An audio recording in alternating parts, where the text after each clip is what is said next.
교회는 야호, 지금 성석단이라. 우리 복습을 잠깐 해볼까? 갑자기 왜 그래? 갑자기 또. 그래. 목사님이 또 무리 지난주 짓고 생각나는 게 있으니까. 뭐 있어? 지난번. 버가모 교회잖아. 뭐가 그러니까 생각나? 버가모 역시. 생각나는 건 없어. 나는 역시 훌륭한 학생이야. 난 니골라당. 맞아, 맞아. 니골라당. 넌 그거야? 니골라. 난 발람.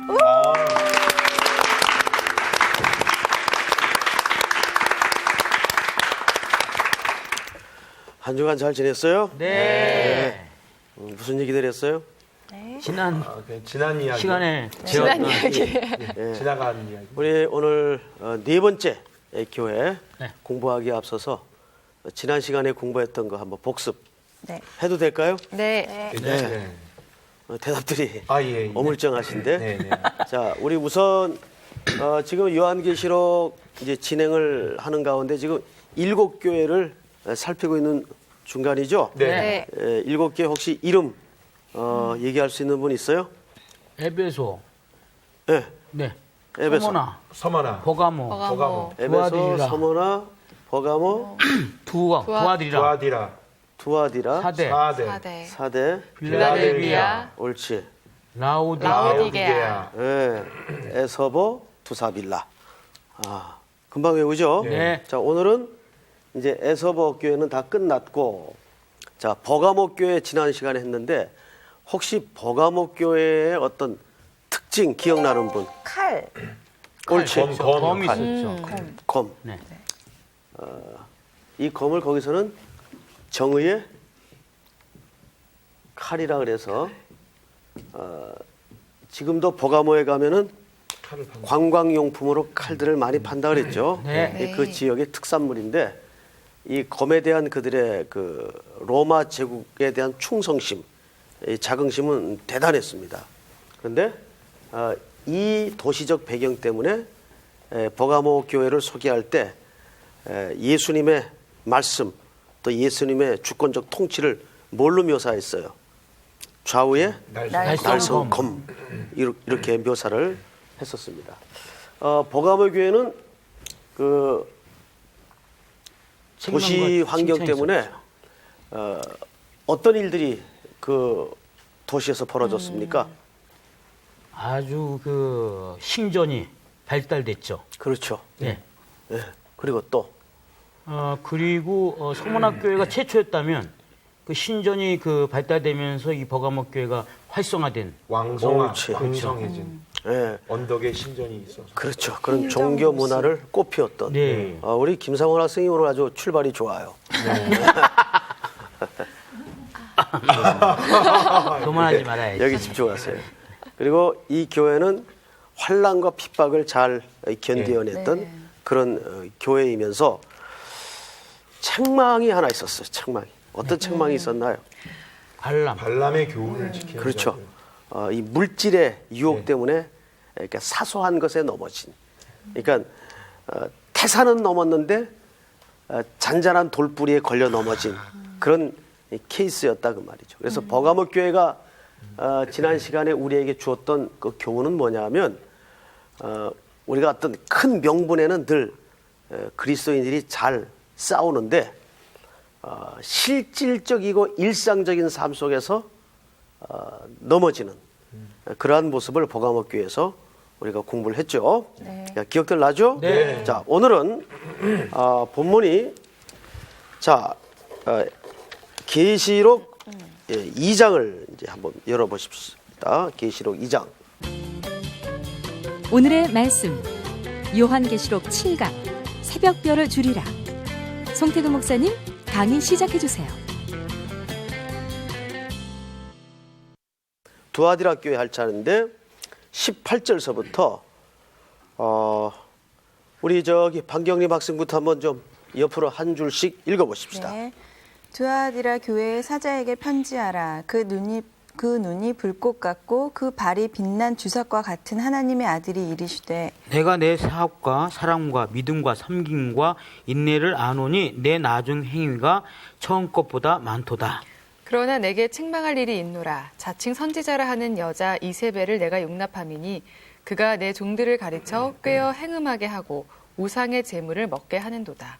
또 내가 그에게 회개할 기회를 주었을 때 자기의 음행을 회개하고자 하지 아니하는도다. 네, 우선 거기까지만 일단락하고 우리 오늘 두아디라 교회에 대해서 좀 공부를 하겠습니다.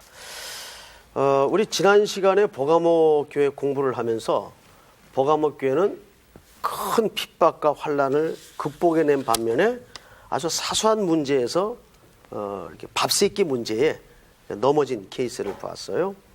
자, 그런 걸 우리가 공부하면서 느끼는 건 뭐냐면, 제가 이제 7교회를 설명할 때마다 그 교회가 소재했던 도시적 특징을 반드시 말씀을 드리죠. 네. 그 말씀을 드리는 이유는 뭐냐면, 계시록에 표현되는 그 아주 독특한 표현들이 사실은 어디 배경을 염두에 둔 표현들이라고 말씀을 드렸어요. 그렇죠. 그 도시가 담고 있는 문화적 또는 종교적 배경을 담고 있는 용어들이기 때문에 이런 배경들을 아는 것이 굉장히 중요하다 그랬어요. 만약에 그런 도시적 배경을 또는 맥락을 모른 채 문자적으로만 성경을 보면 국어 단어풀이 하는 식으로 성경의 원래 의도를 벗어날 수가 있다 그 말이죠.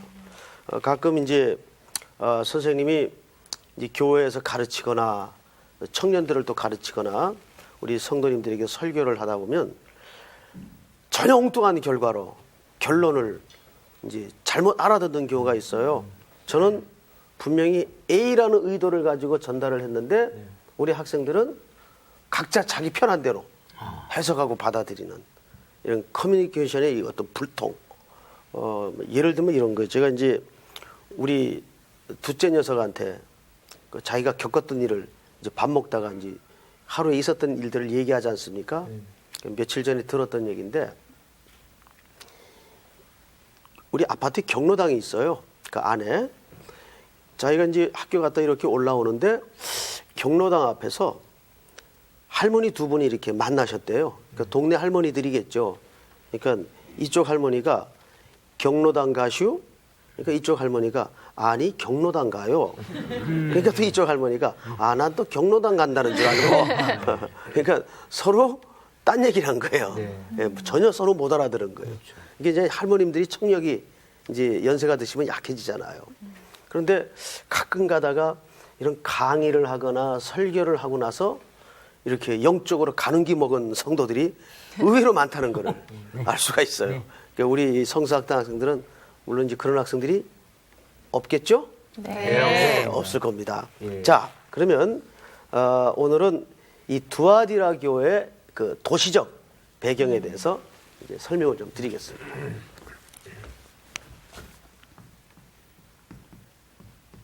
자, 우선 이 두아디라라는 말은 전체 뜻이 제사가 약해지지 않았다. 이제 이런 그 통전적 의미를 갖고 있어요. 그 예배가 또는 제사가 약해지지 않았다. 이런 뜻을 갖고 있는데, 이 도시에는 주로 어떤 사람들이 뭘 해서 벌어먹고 살았는가 하면 기능공, 숭령공들이 굉장히 많았어요. 두아디라는 기능공 또는 숭령공. 그래서 이 도시는 사실 산업도시입니다. 우리나라도 이렇게 보면은 도시마다 그 도시가 가는 색깔이 있죠. 예를 들어서 포항. 제일 먼저 생각나는 게 뭡니까? 제철소. 네, 제철의 도시죠. 우리나라 그 포항 제철은 아주 세계적인 산업이기도 한데, 또 울산 자동차도 되고 조선소가 있죠. 예, 거제도 같은 경우, 거제도 가보니까 거기 완전히 딴 나라더군요. 예, 거기 뭐 도시 사람들 소득도 높고 또 조선소가 있으니까 도시 사람들이 거의가 거기에서 이제 직장을 가지고 먹고 사는 그런 도시이기도 합니다. 그런데 이 두아디라는 왜 기능공하고 숭령공이 많았는가 하면, 여기에는 두 가지 산업이 발달했어요. 첫째, 구리세공. 그 다음에 염색. 왜냐하면 여기에는 직모라 그러나요? 직모? 그 천을 짜는 직업 있죠. 그런 직물공. 직물공이죠. 직물공. 그러면 결국은 그 패션이 좀 있는 뭐 거기까지는 내가 모르겠어요. 어쨌든 직무를 하는 도시이다 보니까 그 천을 갖다가 짜서 뭘 하겠어요. 그다음에 염색을 하겠죠. 네. 이 염색이 굉장히 그 독합니다. 약이. 예, 저도 이 염색을 해본 적이 있어요. 머리에 아니 머리 염색은 말고 그 제가 이제 고등학교 이제 중퇴하고 저 시장에 단추 파는 가게 일을 한 적이 있어요. 근데 그 단추를 염색을 합니다. 그걸 직접. 그래서 그 염색을 한번 하기도 했고 또 머리 염색도 이제 한번 하기도 했고. 예. 근데 이 염색약이 굉장히 독해요. 그리고 이 염색이라는 게 칼라를 배합하는 게 이 기술입니다. 그게 이제 발달했어요. 그다음에 또 하나 발달이 구리세공. 여기에서 화폐. 그 당시 화폐는 전부 다 오늘날과 같은 그런 지폐가 아니라 전부 뭡니까? 동전이죠. 그래서 그 세공업이 굉장히 발달해서 이런 숭룡공들이 많았습니다. 그런데 이 숭룡공들이 전부 어디에 소속이 돼야 이 밥벌이를 할 수가 있는가 하면 우리 공부했죠. 이 소아시아 지역의 길드. 그렇죠. 상인조합이라고 그랬죠. 네. 그래서 상인조합, 길드라고 합니다. 이 상인조합에 전부 이 사람들이 멤버십을 가져야 상거래를 할 수 있고 밥을 먹고 살 수가 있어요. 그런데 이 상인조합에 멤버십을 가졌다는 건 곧 무엇과 같은 말이었어요. 왕한테 그렇습니다. 그냥 왕이 아니고 로마의 황제. 황제에게 주라고 고백하는 로마 황제를 숭상하고 숭배하는 이런 사람들에게만 상인조합에 가입이 되었습니다. 그러니까 시민들과 상인조합과 이 숭배는 말하자면 삼위일체의 그 역학관계를 가지게 됩니다. 그러니까 생각을 해보세요. 이러한 도시가 갖고 있는 독특한 칼라 속의 이 분위기 속에서 그리스도인으로 산다는 것은 어떤 삶이냐 하면 내가 밥을 한 끼 먹고 사는 한이 있더라도 왕에게는 절하지 않는다.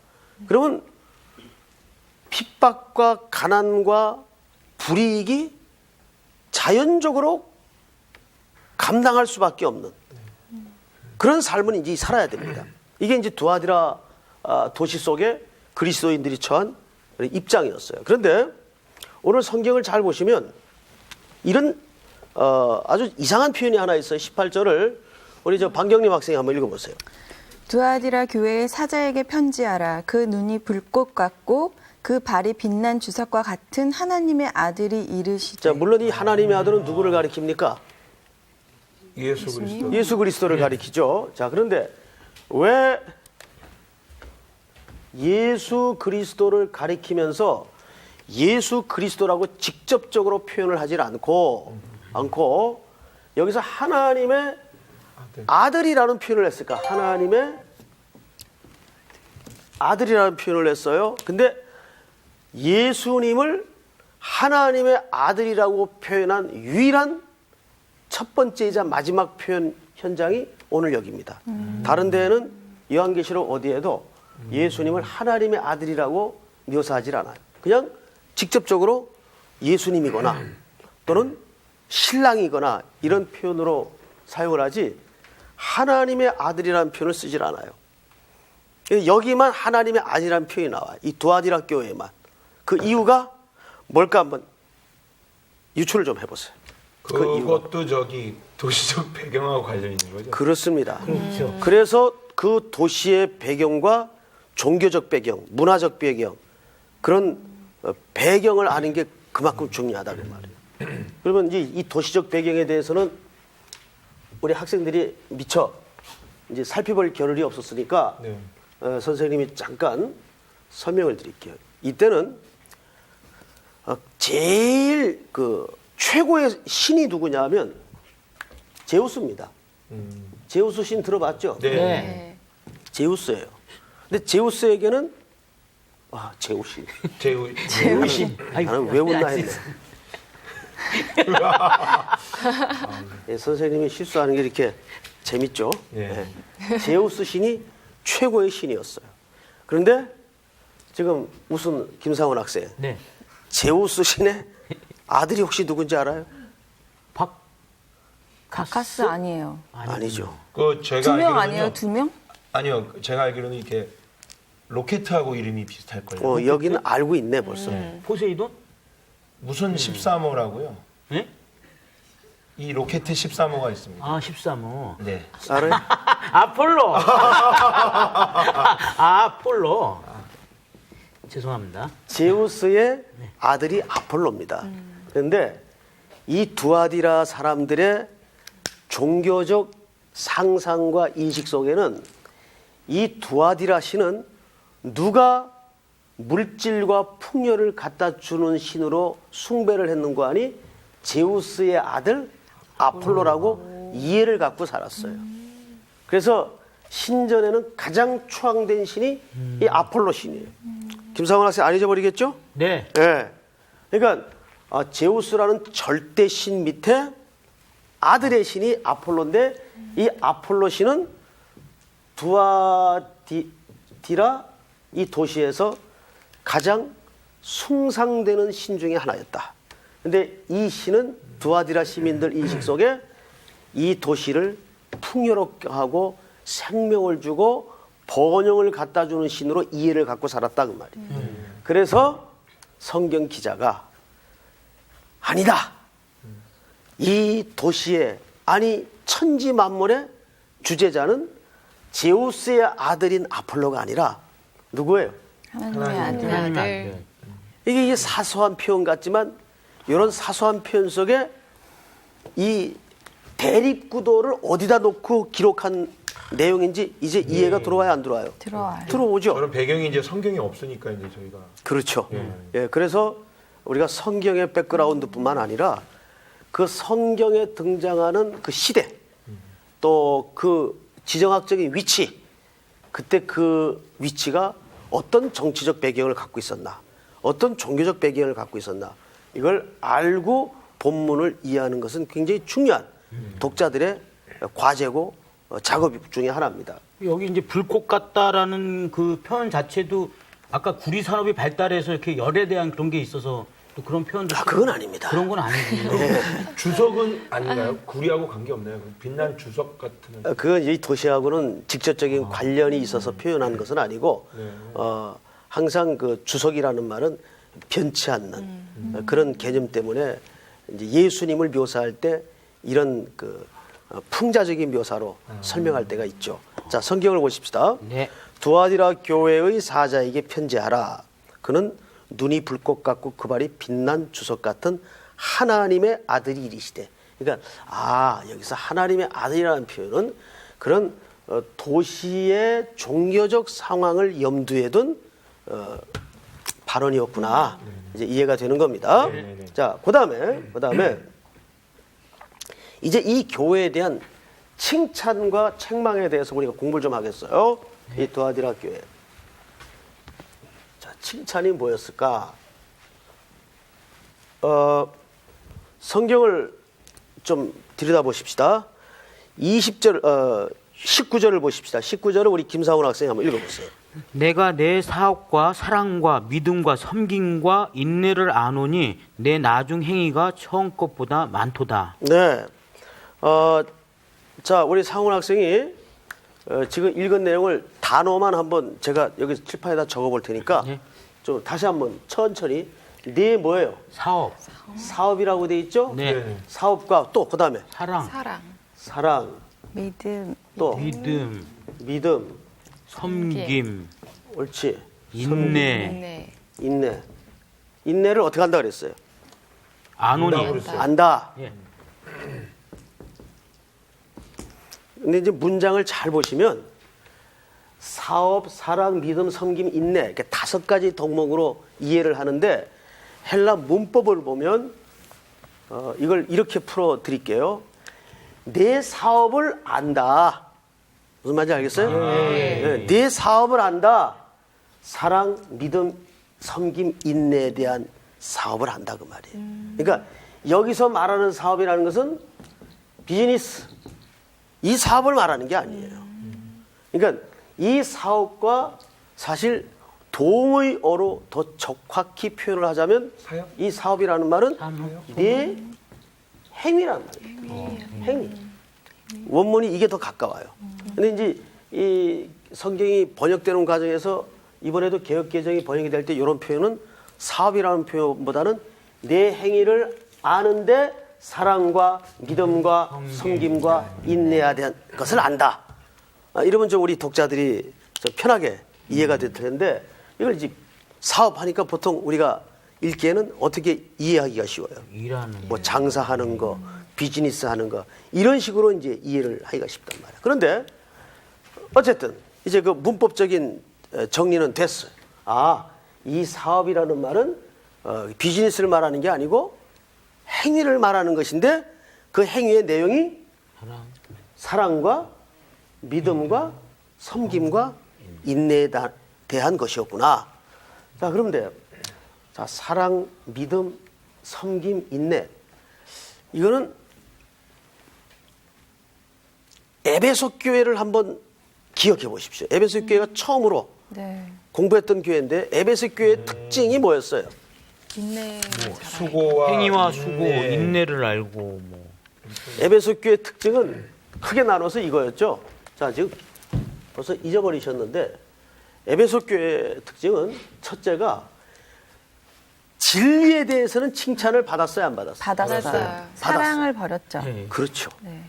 에베소 교회는 진리 문제에 대해서는 거짓 것을 골라내고 그것을 잘라내고 하는 문제에 대해서는 칭찬을 받은 교회예요. 그런데 내가 뭘 버렸다? 첫사랑. 첫사랑을 사랑을 놓쳐버렸어요. 그러니까 쉽게 얘기하면 진리, 정의 하다가 사랑을 잃어버리고 말았어요. 이게 이제 에베소 교회가 받았던 칭찬이면서 동시에 책망이었어요. 기억나죠? 네. 그런데 이 두아디라 교회는 반대의 현상이 일어난 거예요. 반대의 현상. 예를 들면 내 사업은 좋다. 그 사업이 뭐냐면 사랑과 믿음과 섬김과 인내. 자, 이거는 전부 여러분 우리가 어떤 업적과 일에 관한 내용입니까? 아니면은 관계. 어떤 우리의 관계와 성품에 관한 내용입니까? 관계 성품. 그렇습니다. 근데 이것이 두아디라 교회가 받았던 이 칭찬이 굉장히 중요해요. 저는 이제 오늘날 제가 이제 한국 교회를 다 이제 이해하는 건 아니지만 이제 한국 교회 또 한 교회를 책임진 목회자로서 나름대로 고민이 뭐냐면 요즘 한국 교회 분위기가 교회가 마치 무슨 사업장 같이 이렇게 분위기가 자꾸 돌아가요. 그게 무슨 얘기냐면 교회가 무슨 미션 캠프 같아요. 사명단체. 물론 교회가 그런 사명을 가지고 꿈을 가지고 비전을 가지고 주님의 일을 손이 발이 되어서 성취해야 될 영역이 있고 명분이 분명히 있습니다. 그런데 그게 전부 교회가 해야 될 일이냐 하는 문제는 다릅니다. 교회는 1차적으로 교회를 하나님이 이 땅에 이 교회를 설립하신 것은 뭐냐면 일이 목적이 아니고 성도들 믿지 않는 영혼들을 복음을 전해서 그들을 하나님의 가족으로 만들어가는, 그러니까 구원과 뭐예요? 그들을 양육하는 데 1차적인 목적이 있다고요. 그러니까 교회는 구제해야 돼요. 선교도 해야 돼요. 그런데 교회는 곧 구제하는 기관이다. 이건 틀린다 그 말이에요. 그런데 이제 오늘날 너나 할 것 없이 교회가 진짜 중요한 이러한 가치들은 놓쳐버린 채 그냥 무슨 사업장처럼 외세 확장에 또 내지는 어떤 업적을 남기는 일에 몰두한다면 주님이 정말 관심을 가지고 칭찬한 영역이 무언가를 한번 우리가 새삼 들여다볼 필요가 있다고 말이죠. 그래서 어리석은 성도들은 일 때문에 사람을 깨요. 그러니까 관계가 좀 흐트러지더라도 일은 해야 된다. 그러니까 일 지상주의에 빠진 개념에 붙들려 있는 성도들이 교회가 간혹 있단 말이에요. 많지는 않겠지만. 네. 무슨 말인지 알겠죠? 네. 그러니까 교회는 사실 일은 나중에 해도 되고 교회 제일 중요한 게 뭐예요? 일이 아니라 관계. 사람을 회복하고 사람을 살리는 관계로 들어가야 돼요. 여기서도 지금 두아디라 교회가 칭찬받았던 영역이 뭐예요? 사랑과 믿음과 네, 섬김과 인내에 대한 칭찬을 받았단 말이죠. 에베소 교회는 진리하다가 또 이거를 놓쳐버린 그런 케이스였죠. 자, 성경을 또 한번 보십시다. 19절을 우리 백원경 학생이 한번 다시 읽어보세요. 내가 내 사업과 사랑과 믿음과 섬김과 인내를 아노니 내 나중 행위가 처음 것보다 많도다. 자, 그러니까 나중 행위가 처음 것보다 많도다라는 말은 이러한 내면적인 가치가 더욱더 어떻게 해져 갔다는 얘기예요. 그렇죠. 이 두아디라 교회는 이런 내면적 가치가 더 풍성해진 교회로서 이제 칭찬을 받은 겁니다. 이 칭찬의 내용이에요. 그러니까 이제 우리 학생들도 자, 여기를 보세요. 교회 가셔서 뭐 이 성서학당에 등록해서 이제 학교를 다닐 정도면 아마 여러분들이 교회에서 다 충성스러운 일꾼일 거예요. 근데 일을 열심히 하십시오. 그런데 더 중요한 건 뭐냐면 내가 바로 옆에 있는 성도들의 그 숨겨진 눈물을 얼마나 닦아주고 챙겨주고 관심을 가지고 있는가. 보세요. 오늘날 교회는 수천 명씩 수만 명씩 막 교회마다 왜들 그렇게 많이 모이는지 몰라요.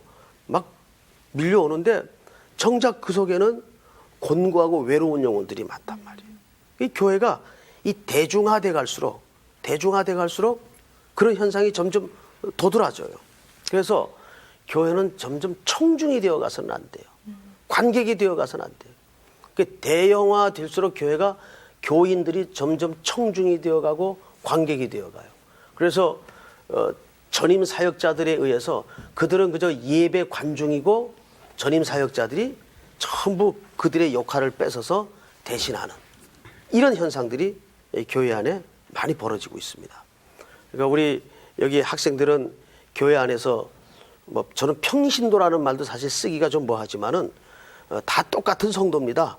평신도가 따로 있고 특별한 성도가 따로 있는 건 아니잖아요. 그죠? 다 여러분들이 성도로서 교회 속에서 신앙생활을 할 때 일도 해야 되지만 그보다 더 높은 가치가 뭐냐? 그것은 사람을 살리고 사람을 살피는 일입니다. 이게 한 영혼에 대한 관심을 잃어버린 교회는 그건 어쩌면 교회로서 중요한 가치를 잃어버린다 해도 틀린 말이 절대 아닙니다. 그러니까 교회는 한 영혼에 대한 관심을 잃어버리면 그건 진정한 교회가 될 수가 없어요. 그래서 우리 학생들은 성서학당에서 배운 내용을 가지고 그 한 영혼에 대한 가치를 자기 위치에서 늘 회복하는 은혜가 있기를 바랍니다. 아멘. 자, 그러면 이제 책망은 뭔가? 책망. 자, 책망에 대해서는 우리 오태근 학생이 한번 20절 읽어주시기 바랍니다. 그러나 내게 책망할 일이 있노라. 자칭 선지자라는 여자 이세벨을 네가 용납함이니 그가 내 종들을 가르쳐 꿰어 행음하게 하고 우상의 제물을 먹게 하는도다. 네, 이게 지금 방금 우리 오태근 학생이 읽은 내용이 이제 또 책망의 내용입니다. 이제 칭찬은 무엇이 칭찬인지 제가 끝난 다음에 끝날 점 한번 물어볼게요 우리 학생들한테. 자, 그다음에 이제 지금은 책망받은 내용에 대해서 공부를 좀 하겠습니다. 우선 거기 여자라는 표현이 등장을 하죠. 이세벨. 네, 이세벨. 이세벨은 그때에 이세벨이 있었다는 얘기가 아니라 이세벨은 어디에 등장하는 인물입니까? 구약에. 구약. 구약에 추객. 등장하는 인물로서 왕의 부인이었죠. 왕의 부인으로서 영향력을 행사하고 사실상 그 여자와 이스라엘 왕이 결혼을 함으로써 뭡니까? 우상이 들어오게 되는 통로가 되죠. 그러니까 상징적인 인물이에요. 그러니까 구약의 인물을 인용한 겁니다. 네. 그런데 여기 이제 여자라는 표현에 대해서 우리가 공부를 좀 해야 될 필요가 있어요. 여자. 자, 여기도 이제 여자분들이 계신데 좀 특별히 신경을 쓰고 들으시기 바랍니다. 예수님이 요한복음 2장에 보면 어머님이 포도주가 떨어졌다. 그러니까 예수님이 하신 말씀 중에 독특한 표현이 하나 있었죠. 여자요. 나와 무슨 상관이 있나이까. 그 표현을 어떻게 이해하셨어요? 여자요. 되게 존칭어요. 존칭어. 존칭어 맞아요. 근데 어느 정도 존칭어인지 혹시 아세요? 아주 극종칭. 예, 정확히 모를 때는 이렇게 추상적으로 대답하는 것도 지혜입니다. 극정칭 맞아요. 그런데 예수님이 거기서 여자여 하는 것은 상강오륜에 어긋나는 싸가지 없는 표현이 아니고 이런 표현도 좀 죄송하지만은 그런 표현이 아니고 그 표현은 예수님이 아들로서 하신 표현이 아니고 메시아적 입장에서 하신 표현입니다. 해서 어머님이지만 어머님을 하대한 표현이 아니라 극존칭한 표현인데 이제 군아이 이런 표현이에요. 군아이. 이것은 황후 같은 높으신 부인들에게 붙이는 극존칭입니다. 우리 방경림 학생이 지금 말씀하신 것처럼. 그런데 여기서 또 여자라는 표현이 나와요, 안 나와요? 나와요. 근데 이 단어는 구내라는 표현이에요. 달라요. 여기는 구나이고 여기는 구내라는 표현이에요. 이 구내는 뭐냐면 그냥 누구의 와이프. 아낙네 뭐 이런 거요? 무슨 말인지 알겠죠? 누구의 부인 이런 뜻입니다. 상혼댁 이거네요. 아낙네. 옳지. 예. 자, 그런데 여기서 그럼 과연 이 군에 누구의 와이프를 누구를 염두에 두고 한 발언일까? 이건 정확치는 않은데 이제 그 문헌에 보면 두 가지 학자들 간의 견해가 있어요. 이거 정확치는 않으나 확실한 거예요. 말이 잘 안 되죠. 근데 제가 왜 이런 애매한 표현을 쓰는가 설명을 들어보면 이해가 될 겁니다. 확실치는 않은데 확실한 게 하나 뭐냐면 첫째, 설이 이건 두아디라 교회의 담임 목사, 오늘식으로 얘기하면 지도자의 부인이었을 가능성이 있다. 목회자의 부인이다. 자, 두 번째는 첫째는 두아디라 교회의 부인이면서 두 번째는 그 지역의 교회 장로, 지도자, 목회자의 부인이 아니라 장로급 되는 그 지도자의 부인이었을 가능성이 많다. 둘 중에 하나예요. 그런데 이거 확실치는 않죠. 근데 확실한 건 뭐예요? 부인이다. 그냥 부인이라 그러면 말 뜻을 지금 못 알아들으나? 높은 사람들의 부인. 지도자의 부인. 조금만 더 들어가 봐요. 높은 사람들의 부인, 지도자의 부인. 영향력이 있는 부인. 옳지! 오늘 여기 시작부터 아주 상훈 학생이 좋아요. 아주. 자, 여기 보세요. 너무 좋아하지 말고. 여기서 말하는 것은 영향력이 있는 아낙네다 그 말이에요. 자, 확실하군요. 예. 보세요. 교회에서 담임 목사님의 아내를 사모님이라고 그러죠. 가정을 해서 사모님 입김이 있을까요, 없을까요? 있죠. 있죠. 있습니다. 그건 자기가 가만히 있어도 권세가 주어지는 오늘날 세속적으로 표현을 하자면 그런 위치예요. 그래서 이 사모들이나 담임 목사님의 가족들이 교회에서 처신하기가 굉장히 쉽지 않아요. 예, 가만둬도 자꾸 흔드는 위치이기 때문에. 그런데 두아디라 교회 목회자의 부인이었던 장로 정도 되는 지도자의 부인이었던 공통점은 확실치 않은데 확실한 건 뭐냐면 영향력 있는 여자였어요. 이해가 되죠? 네. 그때 쓰는 표현이 이 표현입니다. 군해. 자, 그런데 이 사람이 교회 안에서 어떤 책망받을 짓을 했는가 하면 20절을 잘 보세요. 그러나 내게 책망할 일이 있노라 자칭 선지자라는 여자. 자, 여기서 이 여자가 자칭 뭐예요? 선지자라고 선지자. 많이 드러났네요. 네. 본인이 선지자라고 그렇죠. 할 정도로. 바로 그 얘기입니다. 이 자칭 교회 안에서 영향력이 주어지다 보니까 이제 이건 제가 하나 극단적인 예를 드는 겁니다. 암흑의 성도를 불러가지고 이 영향력 있는 여자가 지금 불렀어. 불러가지고 뭐라 그러냐면 내가 기도하는 가운데 하나님이 보여주셨다고. 이 교회에서 담임 목사님을 미워하는 사람이 한 분 계십니다. 뭐 공개석상에서 이런 얘기를 한번 했다 합시다. 그러면 그거 겁나겠어요? 안 나겠어요? 겁나죠. 겁나죠. 분명히 봤대는데 기도하는 주관적으로 봤대는데 예? 거짓말이다 그럴 수가 없잖아요. 그러니까 이런 식으로 교회를 잘못된 신비주의와 초월주의로 몰아갑니다. 이게 이제 이 자칭 선지자라고 하는 영향력 있는 여자의 아주 책망받아야 될 짓이었어요. 그래서 교회를 초월주의와 잘못된 신비주의로 몰아가기 시작했습니다. 그러다 보니까 그것이 잘못된 영향력으로 열매가 나타나기 시작했어요. 그 열매를 좀 보십시다.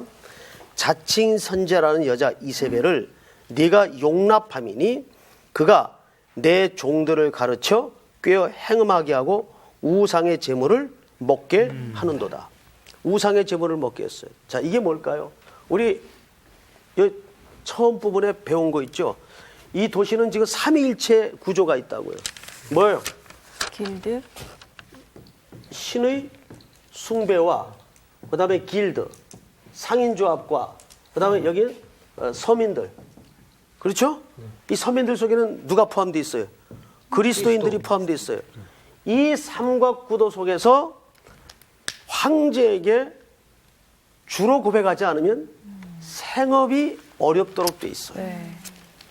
그런데 이런 영향력 가진 사람들이 교회 안에 들어와서 네가 절한다고 신앙을 버리는 건 아니지 않느냐. 여러분, 이게 일제시대에도 이런 유혹이 굉장히 많았다는 걸 문헌을 통해서 알 수가 있습니다. 그러면 맞아, 그냥 내가 이렇게 고개 한번 숙이는 건데 그렇다고 내가 신앙이 변하는 건 아니지 않냐.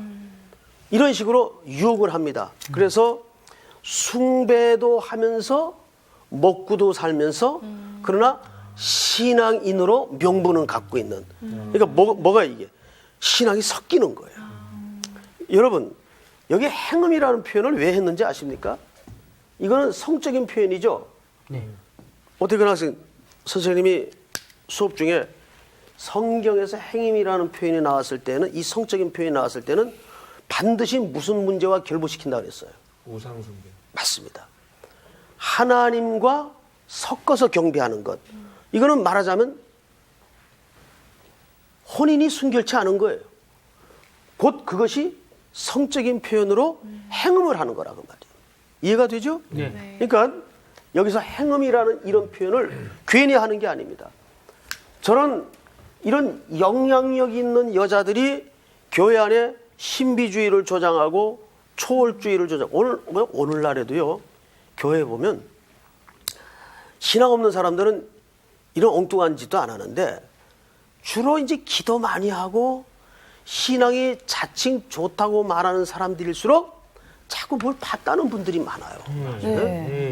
그래서 그 어린 신자들을 그 신앙을 자꾸 흔들거리게 만들고 그래서 그런 상담이 굉장히 많습니다. 그런데 그게 왜 자꾸 그런데 흔들리고 그런 걸로 유혹을 서로 주고받느냐 하면은 결국 답은 하나예요. 말씀의 기초가 정확치 않기 때문에 그런 잘못된 주관적 현상에 자꾸 흔들거린다 그 말이에요. 그게 우리 학생들은 성서학당에서 똑똑하게 배워가지고 그런 걸 자꾸 교회 속에서 방지시켜야 됩니다. 네. 예?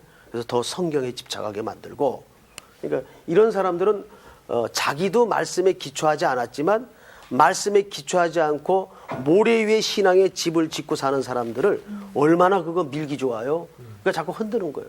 자꾸 뭐 봤다 그러고, 내가 지난번 기도하는데 보니까 김상훈 학생 얼굴이 아주 안색이 안 좋고 혹시 몸에 병이 있을지 모르니까 병원 가보라 이런 식으로. 그러면 그런 듣는 사람이 기분이 좋겠어요, 나쁘겠어요? 나빠요. 벌써 저 표정이 안 좋잖아요. 아니요, 가려고 그랬거든요, 저는. 네. 그러니까 이제 순진한 성도들은 진짜 그런가 보다 하고 병원에 가거나, 그런데 또 더 극단적으로 나가면 내가 그런데 이 치유하는 은사가 있으니까 기도하면 낫습니다. 하나님 앞에 이제 감사헌금을 두둑히 하십시오. 이런 식으로 그런 은혜들을 돈으로 상거래하는 식의 이런 무당과 같은 일들이 교회 안에 많이 진행이 되고 있어요. 이런 걸 없어져. 이게 두아디라 교회가 빠졌던 유혹입니다. 유혹. 여기서 말하는 것은 여자들이 주로 그런다 그 말이 아니에요. 교회 안에 신앙의 내용들이 이렇게 섞여 있는 것들이 많다 그 말이에요. 이해가 되죠, 여러분? 네. 예. 자, 오늘 한번 정리합니다. 두아디라 도시는 어떤 특징을 가지고 있었다? 구리 산업이 발달돼 있고. 산업 도시였어요. 예, 예. 숭령공들이 많았죠. 그러다 보니까 뭐가 자연히 조성이 될 수밖에 없어요. 예, 상인조합. 그 상인조합은 뭐와 맞물려 있어요? 길드. 황제 숭배와 네. 맞물려 있어요. 그래서 이 안에서 그리스도인들이 산다는 것은 굉장히 피곤하고 공고한 삶이었다. 그런데 두아디라 교회가 이제 책망을 받아야 될 것과 칭찬을 받아야 될 것이 있었는데, 칭찬받을 건 뭐였어요? 사랑. 믿음, 섬김, 인내. 네, 그걸 성경에서 뭐라고 표현을 했죠? 네, 사업. 네, 그 말은 다른 동의어로 행위. 행위라고 표현을 했어요. 그래서 이 교회는 갈수록 내면의 가치는 풍성하고 깊어 갔던 교회인데, 반면에 그 안에 일부가 무슨 일들을 하고 있었어요. 한 영향력 있는 지도급 인사의 부인들이 주관적인 신앙 체험을 통해서 교회를 초월주의와 행음하고. 신비주의로 몰고 가는, 그래서 아주 그 말씀에 벗어난 내용들이 있었습니다. 그래서 이 일부 교인들을 행음에 빠뜨리게 하는 그러한 엉뚱한 짓들을 했다. 이게 이제 오늘 공부의 전체 개요입니다. 이제 혹시 오늘 배운 내용 가운데 또 질문이 있거나 또 자기가 또 꼭 하고 싶은 얘기가 있으면 한두 분만 좀 말씀을 하세요. 목사님, 영화를 찍을 때라든가 한 드라마를 찍을 때 보면 항상 시작하기 전에 이렇게 돼지를 놓고 네. 코에다가 고사를 지내는데 보면은 그냥 그 크리스찬들도 많이, 크리스찬 연예인들이 그걸 많이 그냥 하나의 뭐라 그럴까, 문화처럼. 예, 문화처럼 그렇게 그런 거 하는데, 요한계시록 이렇게 이런 공부를 할 때 보면 그런 건 이렇게 절대 이렇게 타협하지 않아야겠다라는 생각이 들면서도 또 어떤 때는 또 그렇게 설교하시는 목사님들이 계시거든요. 이건 그냥 하나의 문화적으로 봐라. 그건 문화 아닙니다. 예. 그럴 땐 그런 그냥 아예 하나의 행위 속에 사실은 문화가 녹아지면서 가치가 녹아진 거예요. 그렇죠. 그렇잖아요. 예. 문화라는 건 어느 날 하루아침에 하늘에서 뚝 떨어지는 게 아니에요. 어떤 가치들이 축적되고 쌓여서 하나의 문화가 되는 거거든요. 그건 절대 선명한 기준을 가지고 그런 행위에 대해서 용납하지 말아야죠. 모든 이 세상의 경영과 주권은 누구 손에 있어요, 아까? 하나님. 하나님의 아들.